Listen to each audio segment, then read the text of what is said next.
বিষ্ণুপুর বাংলার টেরাকোটার রাজধানী, আর সেই রাজধানী জুড়ে প্রায় 1000 বছর ধরে সগৌরবে রাজত্ব করেছে এক রাজবংশ।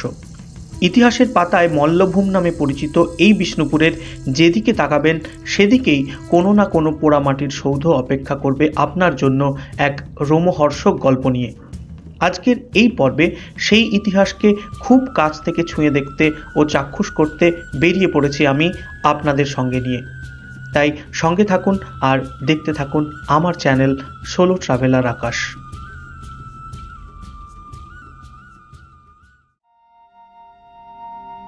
একদিনে বিষ্ণুপুর ঘুরতে আসার জন্য সেরা মাধ্যম হলো ট্রেন।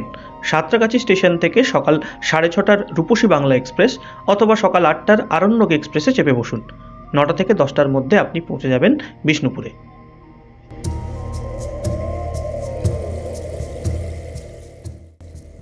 বিষ্ণুপুর ঘুরতে হলে একটা অটো বা টোটো আপনাদের কিন্তু ভাড়া করতেই হবে, আর সেটা আপনারা এই স্টেশনের বাইরে থেকেই পেয়ে যাবেন। ভাড়া পড়বে প্রায় 500 থেকে 600 টাকার মতো সারাদিন ঘোরানোর জন্য। বিষ্ণুপুরকে ভালোভাবে জানতে হলে মল্ল রাজবংশের উত্থানের কাহিনী আমাদের শুরুতেই জানার দরকার। আসুন ছোট্ট করে সেই ইতিহাসে একবার চোখ বুলিয়ে নিই। সালটা আনুমানিক 680। উত্তর ভারত থেকে পুরীর জগন্নাথ মন্দিরের উদ্দেশ্যে জঙ্গলের মধ্য দিয়ে যাত্রা করছিলেন এক ব্যক্তি। সঙ্গে ছিলেন তার সন্তান সম্ভবা স্ত্রী।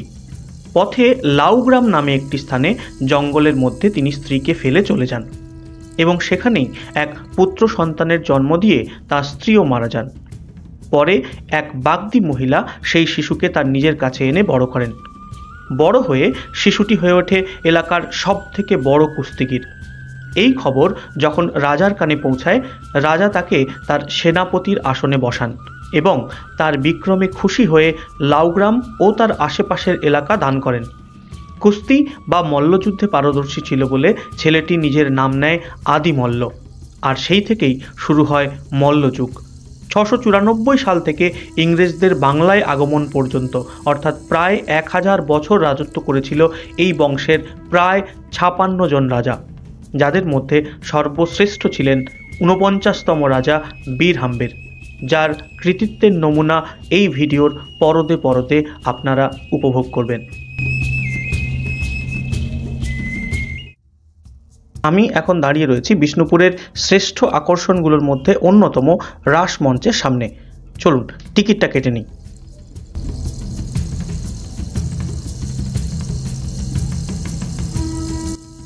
দিল্লিতে তখন সিংহাসনে স্বমহিমায় রয়েছেন মোগল সম্রাট আকবর, আর এই বাংলায় তখন রাজত্ব করছেন মল্লরাজ বীরহাম্বির। 1590 সালে উড়িষ্যার নবাব এবং আফগান সেনাপতি কতলু খাঁ আকবরের সেনাপতি মান সিংহের ছেলে জগৎ সিংহকে বন্দী করেন, আর সেই অবস্থায় বীরহাম্বির জগৎ সিংহকে লড়াই করে উদ্ধার করেন। সেই সাথে হত্যা করেন কতলু খাঁকে এবং কবর দেন। সেই থেকেই এই জায়গার নাম হয় কতুলপুর। স্বভাবতই সে সংবাদ পৌঁছে যায় দিল্লিতে আকবরের কাছে। আকবর খুশি হয়ে বিষ্ণুপুরের সকল খাজনা মকুব করেন এবং বীরহাম্বির হয়ে ওঠেন আকবরের প্রিয়পাত্র। আমার এই ভিডিও দেখে এতক্ষণে নিশ্চয়ই আপনারা বুঝতে পেরেছেন যে বীরহাম্বির কত বড় একজন যোদ্ধা ছিলেন। কিন্তু জীবনের একটা সময়ে এসে সম্রাট অশোকের মতো তিনিও ধর্মপ্রাণ হয়ে পড়েন, বৈষ্ণব ধর্মে দীক্ষা নেন এবং তৈরি করেন এই রাসমঞ্চ।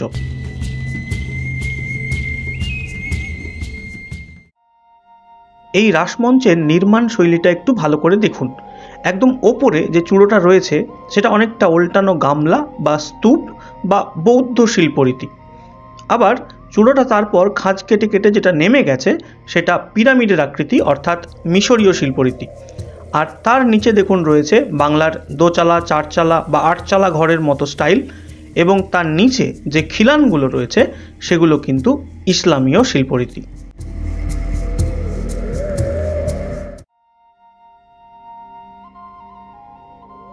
শ্রীকৃষ্ণের 108 নামের অনুকরণে এখানে কিন্তু মোট 108টা খিলান রয়েছে, যেগুলির প্রত্যেকটা পোড়া ইটের তৈরি। আর আগে রাস উৎসবের সময় এই প্রত্যেকটা খিলানের মাঝে এক জোড়া করে অর্থাৎ মোট 108 জোড়া রাধাকৃষ্ণের মূর্তি বসিয়ে পুজো করা হতো।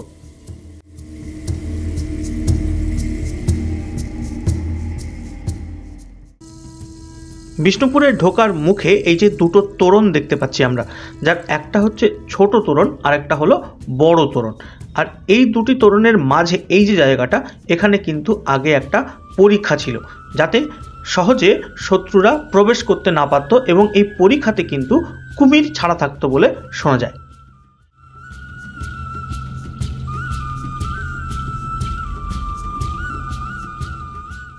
এই বড় তোরণের একটা বিশেষ বৈশিষ্ট্য আপনাদেরকে দেখাই।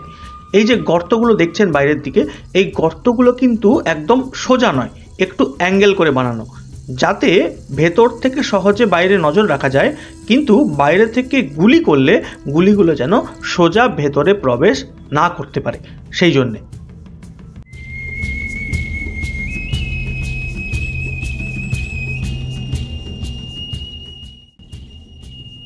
এই তোরণের কিন্তু মোট 3টে দরজা, যার প্রথম দরজা দিয়ে প্রবেশ করলেই এই যে দুদিকে আপনারা এই উঁচু জায়গাগুলো দেখছেন, এখানে কিন্তু সৈন্যরা বিশ্রাম করত। যখন রাজার সৈন্যরা ঘোড়ায় করে আসতেন, তখন ঘোড়া থেকে যাতে সহজে নেমে যাওয়া যায়, সেই জন্য এই জায়গাগুলো উঁচু করে তৈরি করা হয়েছিল। আর নিচে এই জায়গাগুলো দেখুন, এখানে কিন্তু সৈন্যরা থাকতো। দ্বিতীয় দরজা পেরিয়ে সামনের এই যে জায়গাটা, এখানে কিন্তু থাকতো দ্বাররক্ষীরা, আর এখানে চামর ঝোলানো থাকতো। মানে এইভাবে এতগুলো অর্থাৎ 3টে দরজা পেরিয়ে কিন্তু একজনকে ভেতরে আসতে হতো। আর এখান থেকে এই রাস্তা সোজা চলে গেছে রাজবাড়ির দিকে।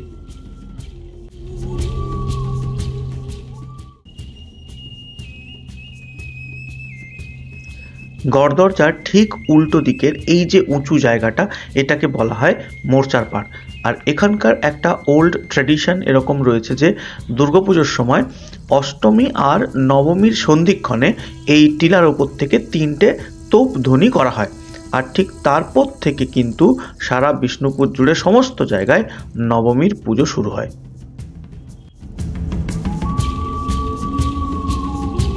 আমি এখন যেখানে দাঁড়িয়ে রয়েছি সেটাকে আপনারা বলতে পারেন বিষ্ণুপুর মন্দির কমপ্লেক্সের সেন্ট্রাল পয়েন্ট।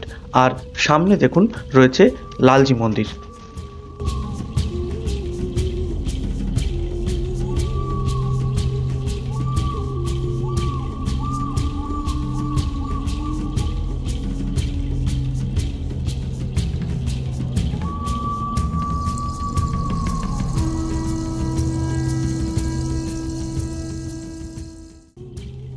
শ্রী রাধিকা ও কৃষ্ণের আনন্দের জন্য 1698 খ্রিস্টাব্দে মল্লরাজ দ্বিতীয় বীরসিংহ এই একরত্ন মন্দিরটি নির্মাণ করেন।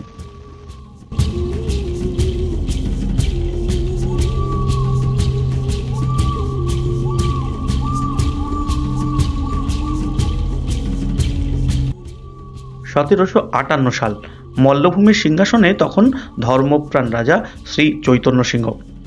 ভগবান কৃষ্ণকে উৎসর্গ করে তিনি তৈরি করলেন এই মন্দিরটি। বিষ্ণুপুরে বর্তমানে যতগুলি মন্দিরে মূর্তি রয়েছে, এই মন্দিরটি তাদের মধ্যে একটি, অর্থাৎ এটিকে বর্তমানে জীবন্ত মন্দির হিসেবে বিবেচনা করা হয়। রাধাকৃষ্ণের পাশাপাশি এই মন্দিরের গর্ভগৃহে অবস্থান করছেন নিত্যানন্দ প্রভু এবং শ্রী চৈতন্যদেব।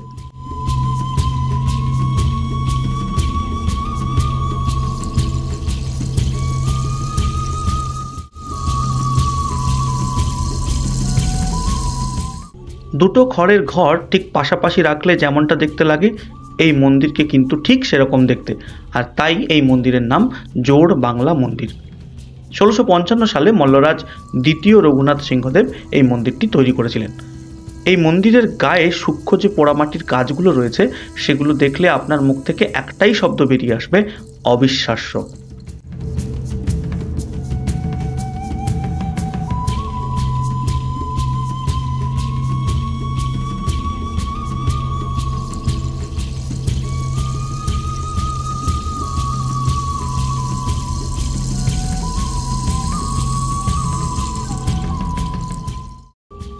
আজ থেকে প্রায় 1000-এরও বেশি বছর আগে, মানে আমি 997 সালের কথা বলছি, সে সময় এই মল্লভূমির রাজা জগৎ মল্ল সৈন্য নিয়ে এই অঞ্চলে শিকার করতে আসেন। আর এখানে জঙ্গলের মধ্যে পথ হারিয়ে ফেলেন। আর তারপর দেবী মৃন্ময়ী তাকে এই জায়গায় 3টি রূপে দর্শন দেন। ভাবতে পারেন আমরা কিন্তু ঠিক এখন যে জায়গায় দাঁড়িয়ে রয়েছি ঠিক এই জায়গাতেই দেবী মৃন্ময়ী আবির্ভূত হয়েছিলেন রাজা জগৎমল্লের সামনে।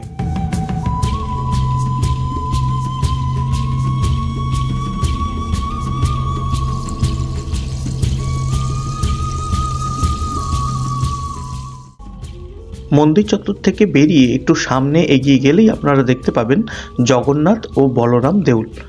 দেউল হলো আসলে প্রাচীন বাংলার এক ধরনের মন্দিরের স্টাইল।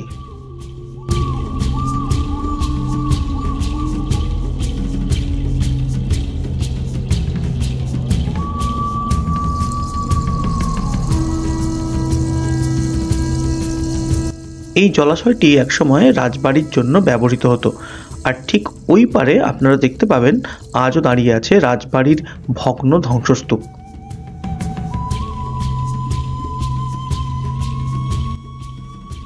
রাস্তায় যাওয়ার সময় চোখে পড়ল মাকড়া পাথরের তৈরি এই মন্দির আকৃতির সুন্দর রথটি।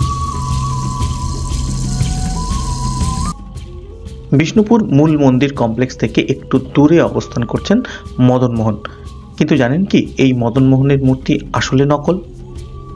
মল্লরাজ বীর হাম্বির একবার তীর্থ করতে এসে ধরণীধর উপাধ্যায় নামে এক ব্রাহ্মণের বাড়িতে আশ্রয় নেন।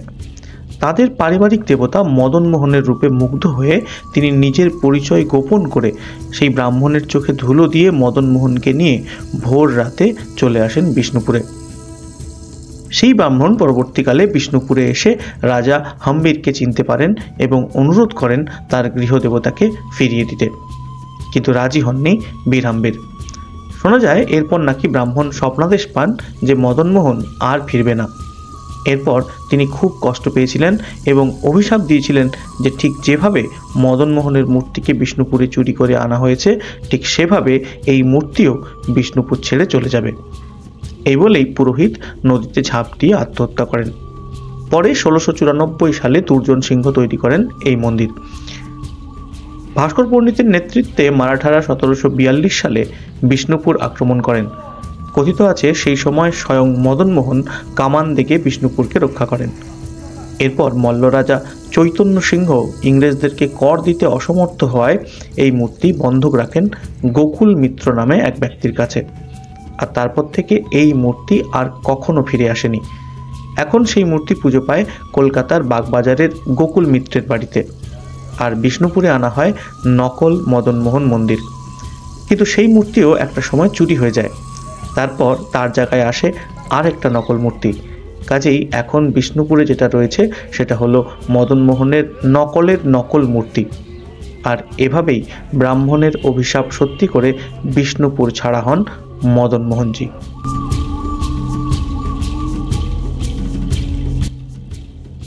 এটি হলো সেই আমলের গুমঘর। যদিও এটা নিয়ে বিতর্কের শেষ নেই। কেউ কেউ বলেন এটি হলো সেই সময়কার শস্যাগার, আবার কেউ কেউ বলেন এখান থেকে অপরাধীদের ওপর থেকে নিচে ফেলে দেওয়া হতো এবং তারপর ওপরটা বন্ধ করে দেওয়া হতো। শ্যাম অর্থাৎ কৃষ্ণ এবং রাই অর্থাৎ রাধা, আর সেখান থেকেই এই মন্দিরের নাম হয়েছে শ্যামরাই মন্দির। অনেকে আবার এই মন্দিরকে পঞ্চরত্ন মন্দিরও বলেন, কারণ এই মন্দিরটির মাথায় 5টি চূড়া রয়েছে।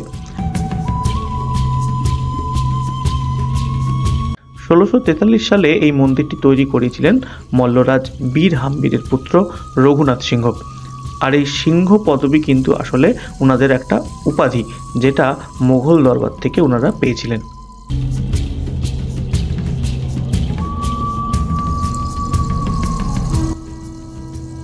এই কামানের আসল নাম কিন্তু দল মর্দন কামান। দল অর্থাৎ শত্রু দল এবং মর্দন অর্থাৎ ধ্বংস। আর দল মর্দন থেকেই নাম হয় দল মাদল কামান। এটি কিন্তু দুটো নয়, একটাই কামান।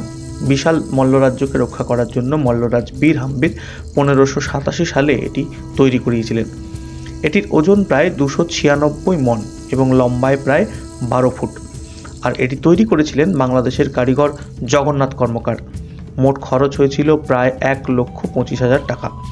শোনা যায় মারাঠা আক্রমণ আটকাতে যখন প্রায় ব্যর্থ গোপাল সিংহ তখন তিনি মদনমোহন মন্দিরে হত্যা দিয়ে পড়েন এবং তারপর স্বয়ং মদনমোহন এই কামান চালিয়ে মারাঠাদের বিতাড়িত করেন।